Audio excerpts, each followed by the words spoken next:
You're watching this video, so the chances are great that you enjoy what we create here at the Audrain. And if you do, why not take the next step and subscribe to this channel? You might also consider a membership in the Audrain Automobile Museum. We mount 4 new exhibitions each year featuring cars from the Audrain collections and loans from some of the leading collectors and institutions around the world. Click here to find out more.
Well, this is one of the great American cars of the 60s.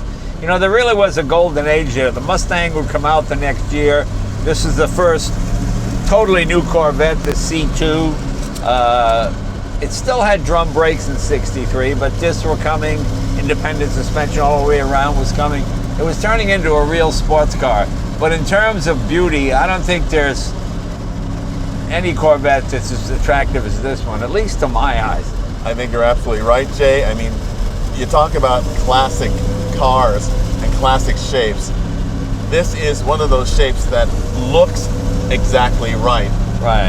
The way the fenders come up, the tapered shape of the roof line, that wonderful, of course, split window that's very reminiscent of the great 1930s Bugatti coupes. Right. You know, it's something that the details on this car, you know, if you didn't have Chevrolet badges on it, you could put Italian badges on this car and you think it's an Italian sports car. And it's funny because you have these fake hood vents on the front, which Arcus Duntov said that, you know, at high speeds, the car would lift. So he wanted to make them functional, but it's another like $8 to cut the holes in the hood or do whatever. And they said, no, just have the fake vents. And the bean counters win again. Yeah, that's what it was. And it's funny because people were so split on the window. No pun intended. Yeah, exactly. Duntov hated it because you couldn't see out the back. Bill Mitchell, pure style. Right, it was designer versus engineer. And since designer was the boss, they agreed for 1 year you could have it. And then then they went to the full window, which at the time made a lot more sense to people. In fact, a number of people, you could bring your split window in and they would cut it out and put a full window in to make it look like a 64, so you're one up on it. And which seemed like a perfectly sensible modification because not only did your car look newer, but it was more practical because you had better vision. Right, of course now people are kicking themselves that they did that, but... And there's something that is so wonderfully, I overuse this word probably, elemental, but elemental about a Corvette, especially a C2. You know, it feels totally international in terms of design, but the experience is uniquely American. Right, yeah, it's at this point, it's a sports car, but it's still a straight line car. You're more impressed by the speed than the handling. Yeah. It took a few more years to reach that fine balance where the Corvette was the equal, but the Europeans knew it was coming. And it you know, when something is beautiful, you can overlook a lot of faults, you know? And it was such a beautiful, shocking design. I mean, it really was the best that we could do at the time, and it certainly, as you said, rivaled the look of the Ferrari or the XKE, you know. And absolutely, in every dimension, and even the cockpit design of the Corvette, you know, still today influences the way we think about sports cars, with the two binnacles for the instruments and the passenger. Yes, nicely laid out. Everything's in front of you. It's funny how unsophisticated it feels. I mean, you've got play in the shift. I mean, I know this is a 60-year-old car. Yeah. But what I mean is, from the factory, it's not like now, you know? Right. It's like when you look at a lot of cars, especially Studebakers, kind of look at, you can see space between the gauge, where the gauge fits into the it's literally a piece of plastic or a piece of wood with a gauge stuck in it, and you can see behind it, which is something you wouldn't tolerate in today's modern car. This car was built at a time that was not the highest point in quality control in a lot of American factories, even though, of course, the workers in Bowling Green, Kentucky that built Corvettes were probably a heck of a lot prouder of what they built and more connected with what they built. It's still, it was a new material. It was plastic. Yeah. It was plastic to metal, and to keep it from squeaking was a huge problem back in the day. I mean, they did a good job. And also, as these age, it also, the different rates of shrinkage in the materials really begins to show. Yeah, the funny part when you drive these cars from this era, when you drive them at 65 miles an hour, they feel fine. When you go 70, 75, then suddenly you realize, oh, it has bias ply tires and not independent suspension all the way around. You know, they just feel a little, you realize why the limit was, I mean, people drive at 80, 90 now and nobody even notices. Well, that's a good point you bring up, though, Jay. It's a discussion that I've had with lots of people. I want to get your thoughts on this. Cars that were designed, like this one, for high-performance bias ply tires feel very different on radials.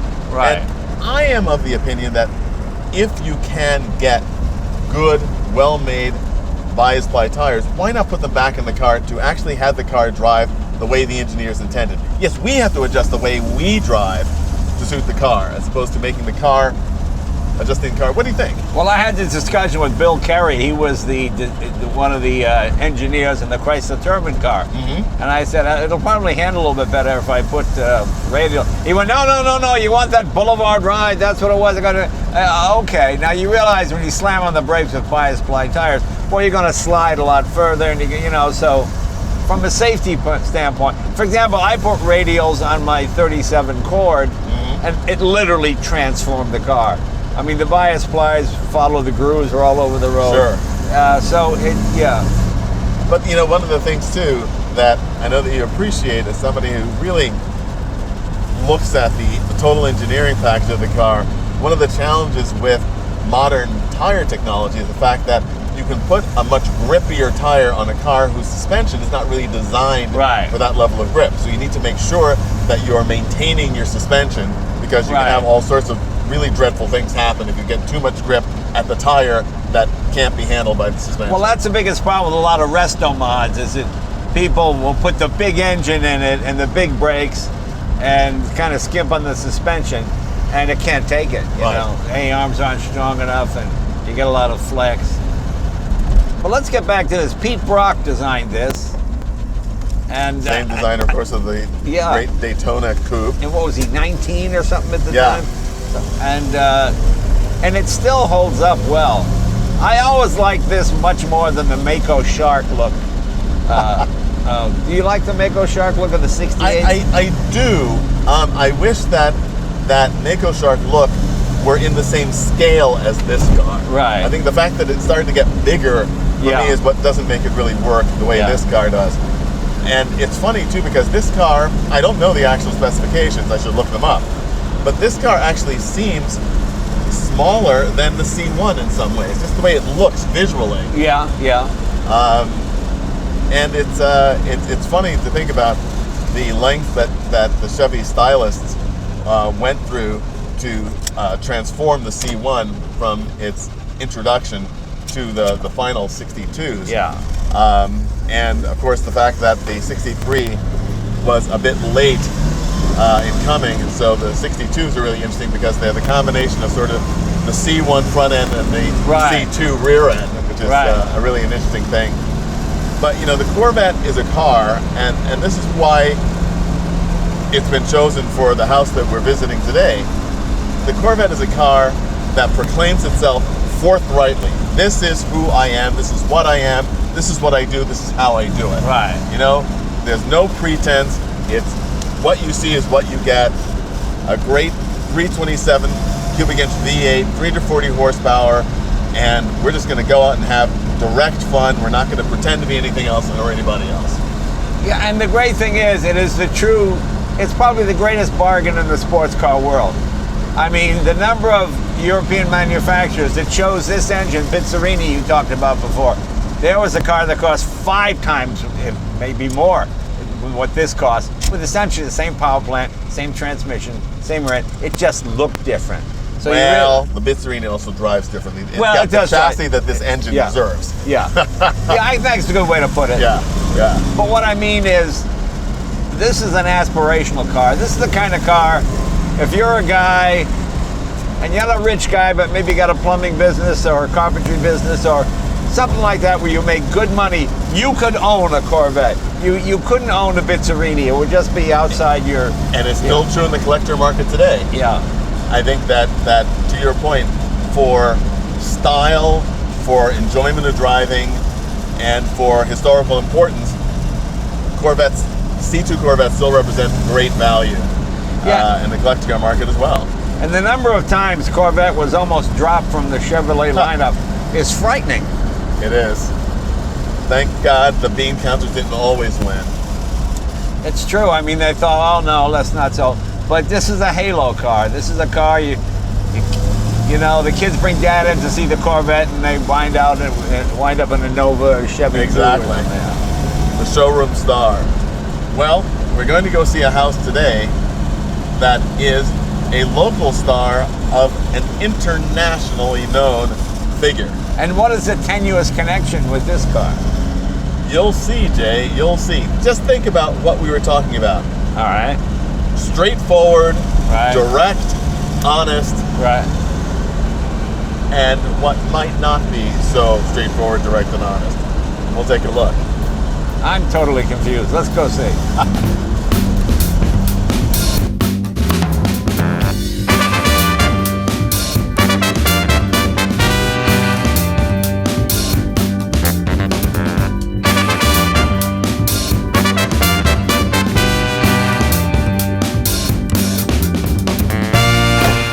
It's a great car. It is a wonderful car and the absolute epitome of directness, as I said. And we are here at our house today, Land's End, which was designed by John Sturgis Hubbard in 1864.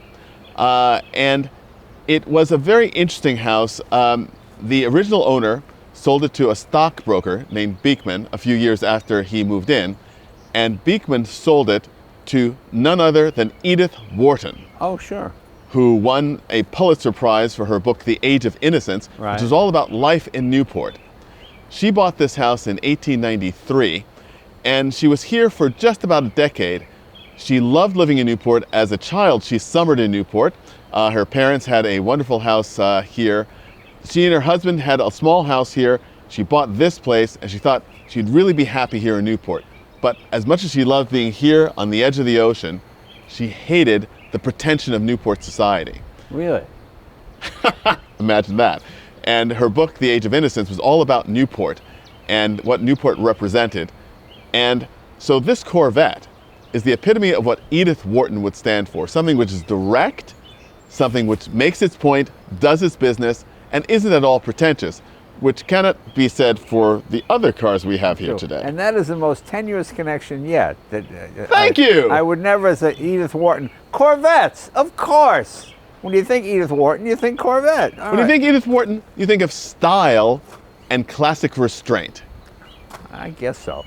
It's hard for me to believe this house is well over 100 years old. Well over it looks fairly contemporary. And it's amazing how car design changes every half a decade almost, whereas homes really don't change at all, do they? I mean, if you built this home today exactly the same way, I mean, using modern materials, of course, I mean, there's nothing about it that says it's old. You know, it's not like the doorways. You're not like early houses where you have to, people were short or any. I mean, this is 1864. 1864, but it was modified in 1893 by Ogden Codman Jr. for Edith Wharton. Now, again, still 1893 is not contemporary, right? But it was a house designed very much for comfort and ease of living and relaxation. Right, right. So you see the traces certainly here on the outside of the house, but much more in the inside of the house. But it's an interesting thing because what attracted Edith Wharton and you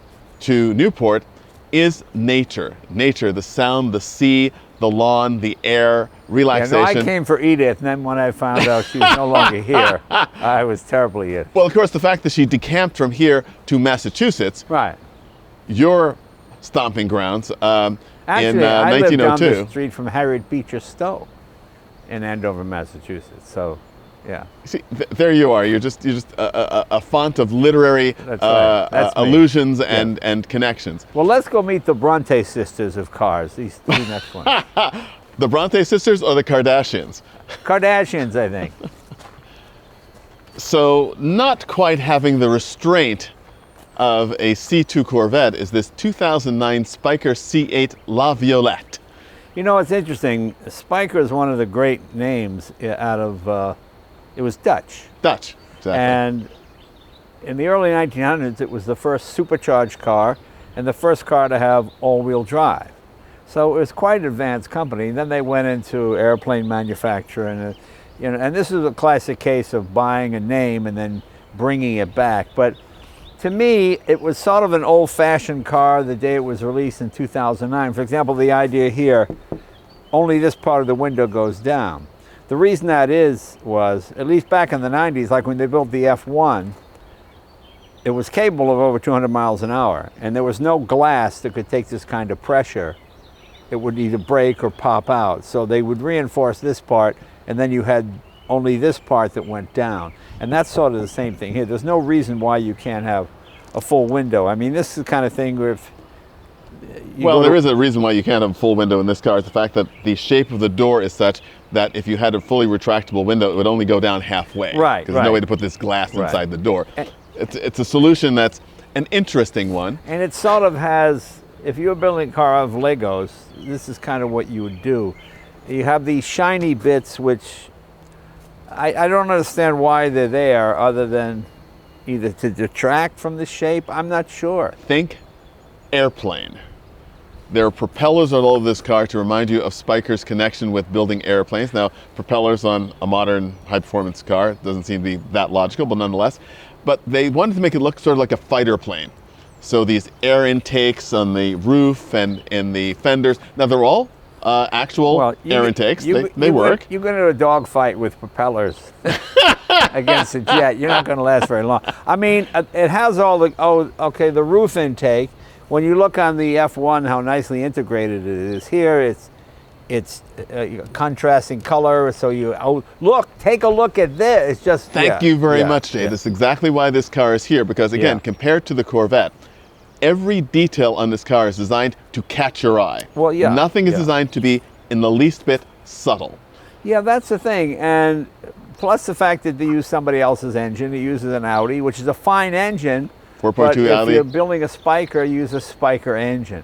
The thing I did love about it when they first came out was the exposed gear change and all that. But it's a bit clunky and I think they took a great 6-speed Getrag gearbox and made it feel like a 1950s gearbox somehow. Right. It never quite took off. I mean, no pun intended for the airplane reference. Right. I appreciate the effort, but the styling is too weird. It looks like different committees designed each part of it, and then they sort of put it together. But inside, it's a festival of quilted leather, and I love quilted leather. Who doesn't love quilted leather? Yeah, I don't go to many festivals, so... And engine turning? I have to get you invited to the Festival of Quilted Leather next year. Yeah.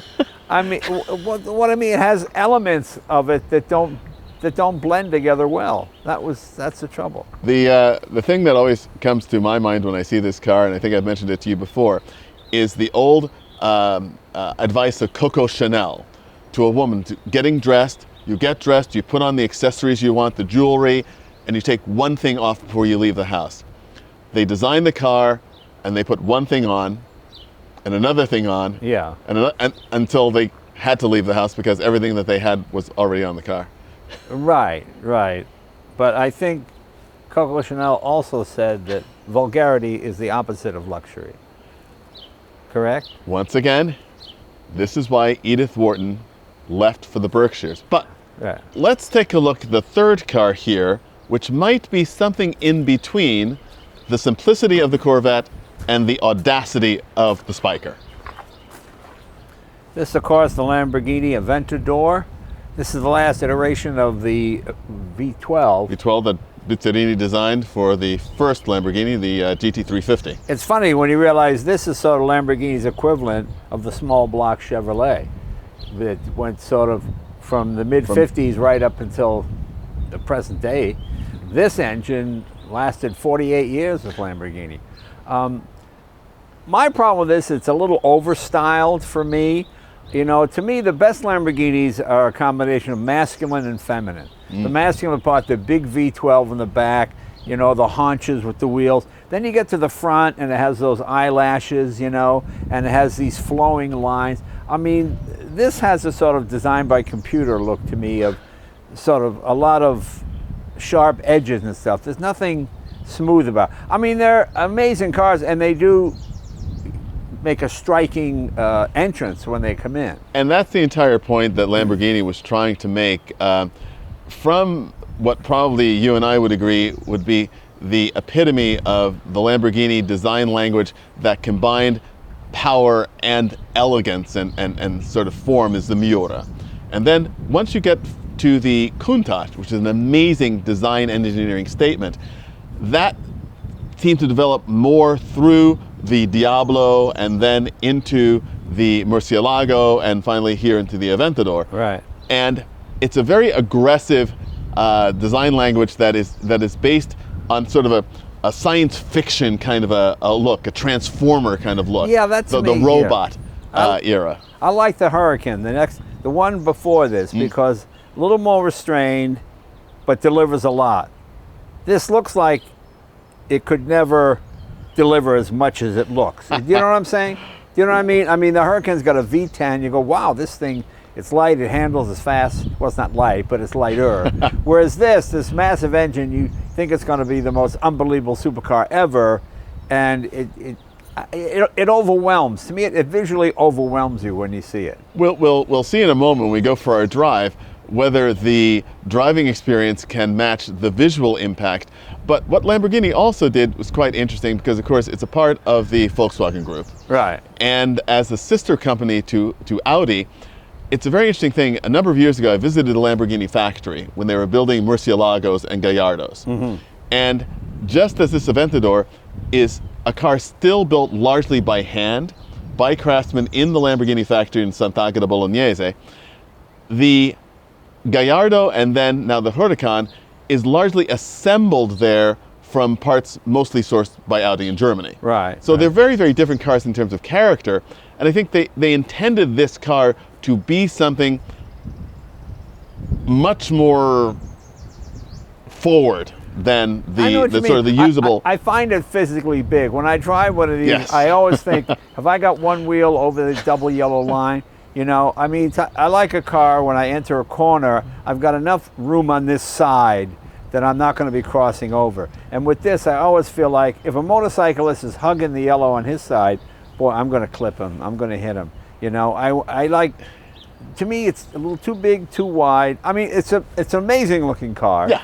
And it does make a statement, but sometimes you don't want to make a statement. You just want to kind of arrive. It's You an know? entire philosophy of GT high performance cars that I think we are in agreement on. And again, tenuous connections notwithstanding. The most amazing part I thought of three cars, the most reserved is the American. And normally, the American car is the one that stands out for being bigger, louder, fast. You know what I'm saying? I mean, that one has a timeless elegance to it that I don't think this will hold up as well. This didn't even hold up when it came out. And to me, that one always looks like a classic. To this, just as the Countach looks like the 80s, this, I think, looks like the period in which it was designed. And Jay, you could not have done a more superb job of defining what is a very strong, not at least tenuous connection between these cars and this house. Right. The reserved Edith Wharton C2 Corvette. Right. The quintessentially Newport Society Spiker. And perhaps the new Newport, but not really what you want to spend a lot of time with, Aventador. But these are cars, not houses. Right. They're not cities. Let's see how it is on the road. That's right. Since I have no idea what you're talking about, let's take it for a drive and see.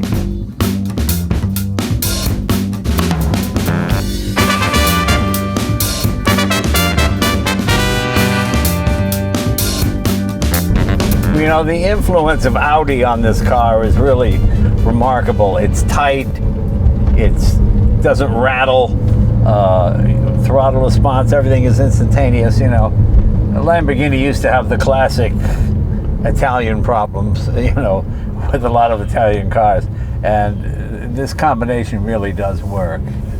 It's just so interesting, the environment that we're in right now. The contrast to the Corvette could not be sharper. The end of the windshield, the end of the dashboard, the windshield, is practically in the middle of the hood of where the Corvette would be. To me, I would prefer this as an open car, and I would want my windshield way. I feel like a tank commander a bit. You're looking through sort of a letter slot for a windshield, which seems very small.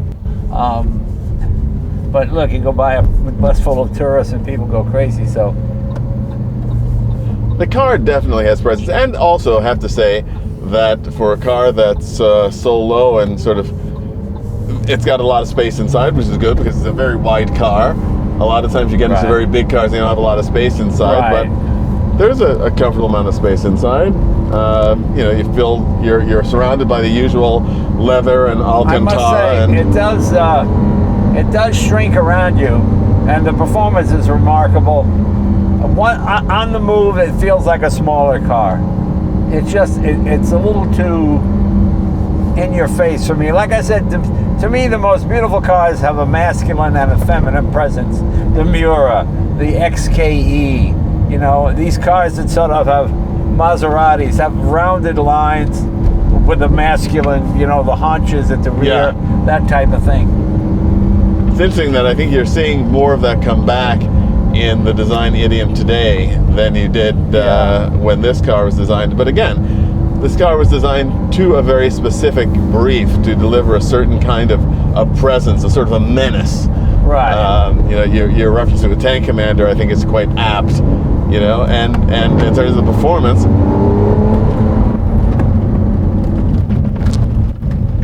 we are in the Strada mode. So this is the mildest of the three options that are offered. Right. Strada, Sport, and Corsa, of course being Italian for race, which certainly on the local streets of Newport on a foggy day is certainly not to be selected. Any other car, the cop asks, were you speeding? You can go no and maybe get away with it. On this, you could be going below the limit and no, I'm sorry, because you look like you're speeding all the time. Well, you know, that's another interesting point.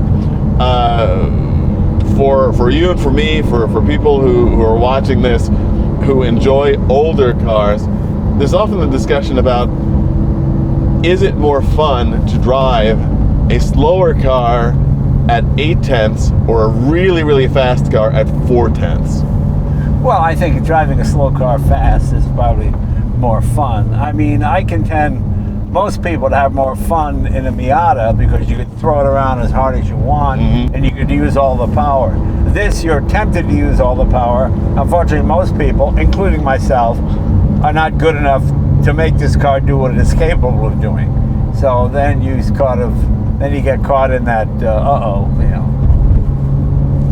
And then there's also knowing that the car has an ultimate performance capability that is certainly beyond anything you'd use on the public road, then the question becomes for me, what does it deliver at legal speeds? Right. So what is your impression right now? Well, you know, the car is so incredibly fast, you almost can't enjoy it. You know, if you put your foot in, hey, I'm in prison. What are you gonna, you know, to me, when I drive like a 63 Carrera twin cam, and you put your foot in it, you enjoy watching tack hit 6,000, 7,000, 71, and then shift. You know, this, it happens so quickly, although not as quickly because this has the old gearbox. I wish this had a dual clutch gearbox. You know, this smoother power delivery. This is a case of the money going to the styling more than the engineering. I mean, they got this engine, one of the great motors of all time, the Lamborghini V12. They should have concocted some sort of dual clutch gearbox, because to me, it's watch. I mean, you know, you feel that there's a bit of a hesitation. You know, the latest from Ferrari and Porsche, certainly McLaren, is, I mean, it's a scalpel. It's razor sharp. Those shifts happen in a millisecond, and it makes you appreciate the science and the engineering behind it. Now, is it also a matter of expectation? Yeah. Because the shifting ability of these electronic gearboxes, the gear changes, are such that in this generation, the single clutch, I actually get more out of it when you actually have a lift between shifts rather than staying in the throttle and making the shift, because that's when you get that sort of that jerk. Yeah, that the dual clutch takes I remember away. the Lamborghini guy, our customers like it to jerk. They like it to. Well, I get that, but if you're actually racing and using the cars for its intended performance, you want that seamless. You know? I mean, on the P1 McLaren, that's my favorite thing: the seamlessness of the science. It was almost like a super bike with a clutchless shift. You just bang, bang, bang, and it happens right now. It is an interesting thing the way race car technology in terms of sequential shifting and the paddle shifting came into passenger cars like this. Right. And it, again, gives you that expectation that you want it to respond in a way that is almost artificial intelligence. You know, this is what I want the car to do. You know, it does shrink around you, I have to admit. It doesn't feel nearly as big on the inside as it looks on the outside. But it is a wide car. I mean, I'm using the whole lane, you know. Yeah. And it's just so aggressive looking. If you have any sort of minor fender bender, it's always going to be your fault, you know. You know what I mean?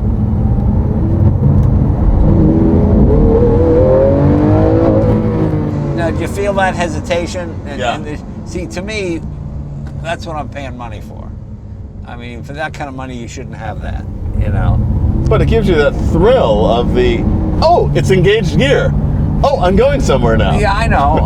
But to me, if I wanted that feeling, I'd get a manual gearbox. I mean, well, it's also interesting. I know how much you admire the very high performance electric cars, and that is the absolute opposite of what just happened in this car, because there you get completely electric motor delivery. Right. So it's like the old CVT transmissions, where there's no shifting. There is no interval there between the delivery of the performance. It's a torque machine. Right. The other thing we talk about a lot, is that this era of design also, you know, sort of that started, I suppose, around the or probably with the Countach, is where the front end of the car drops off immediately after the windshield. Right. So you have no sense of where the front of the car is. Your car ends at the windshield wipers. Yeah, this has that feeling too. The steering is quite good. Ride is fine. The ride is actually quite reasonable. Again, probably because we are in Strada mode. I'm sure that it tightens up a bit for the other modes. My only complaint is really with the transmission. But it's a big one. I mean, it's the difference between buying this car and buying another car where it has a dual clutch. So in terms of Edith Wharton. You're Edith Wharton now. You're here. Yeah. You've got the Corvette. You've got the Spiker. You've got this Lamborghini. Yeah. Which are the cars that appeal to the author of The Age of Innocence? Well, that would be the Corvette, I think. And what do you think she'd think about this Lamborghini?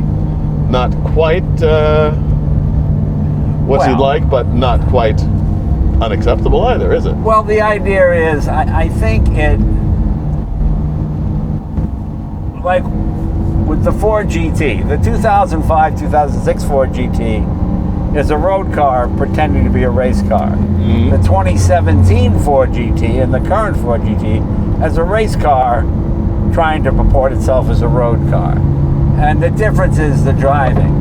When you feel the dual clutch on that thing shift, it's like bam, like right now. You feel like you're getting a race car experience. With this, I look like a race car, but it doesn't have. You know what I'm saying? I mean, you've got the carbon fiber discs and all of that, which is of course excellent, and the engine is excellent. It just, for the amount of money they charge, go the extra mile and redesign it with it. Make it as modern as you can. Don't give me the excuse that our customers prefer the old style, because I don't know anyone that would. Well, I have to say, Jay, that for me,